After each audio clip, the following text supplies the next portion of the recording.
Hello and welcome to the Terra Kitchen with Pixel's mom. Today I'll be making a spicy, fresh corn and coconut soup. For this you're going to need the following ingredients. 5 ears of yellow corn or 5 cups of frozen corn kernels. 2 tablespoons of olive oil. 2 shallots thinly sliced into rings.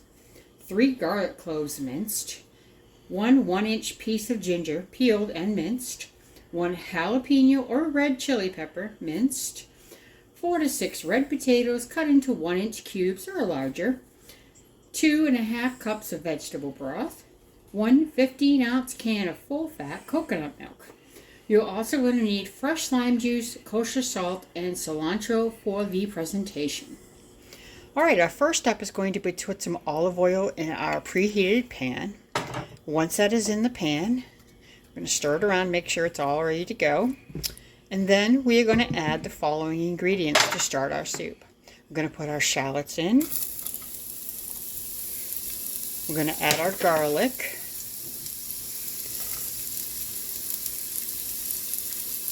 We're going to add the ginger. And then we're going to add the green chilies, and we're going to saute them for about 3 to 5 minutes until they start to get somewhat soft.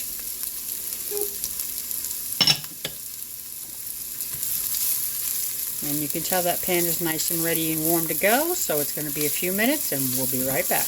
Now, as you can see, the shallots and so forth have all been simmering for about 3 to 5 minutes. We've all stir-fried them, and it's time to add the corn to let that soften up and turn into a bright yellow color.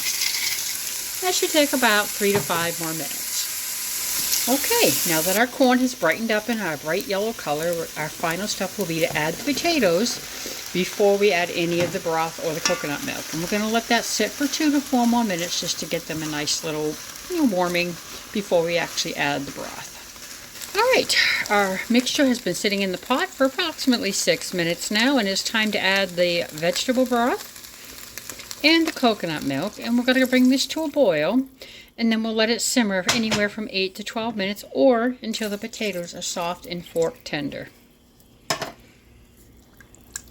Alrighty, our soup has been simmering for about 8 to 10 minutes. I did think it was maybe wise to let it simmer a couple more minutes just to make sure the potatoes were fork ready, which they are. So now we're going to take half of the soup with a ladle and put it into our blender. Yeah, I think our blender, yeah. And we're going to blend that until it's smooth, and then we'll add it back to our soup and stir it all together.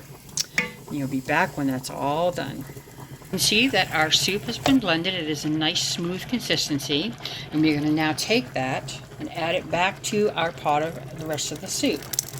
And then we're going to stir that all together, add our lime and our salt.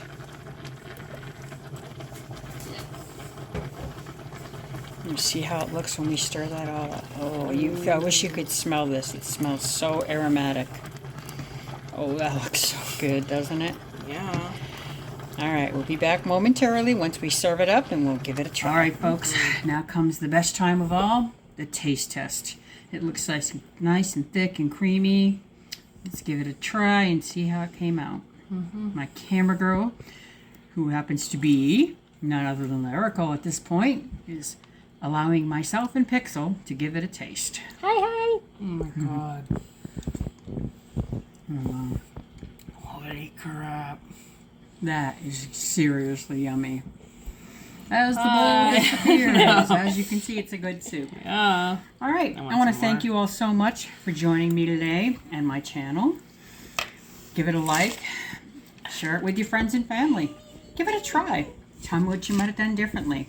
I want to thank Pixel for my help in this soup, my lovely camera girl at the moment, Lyrical, and like I said, please give it a try, give it a like, share it out.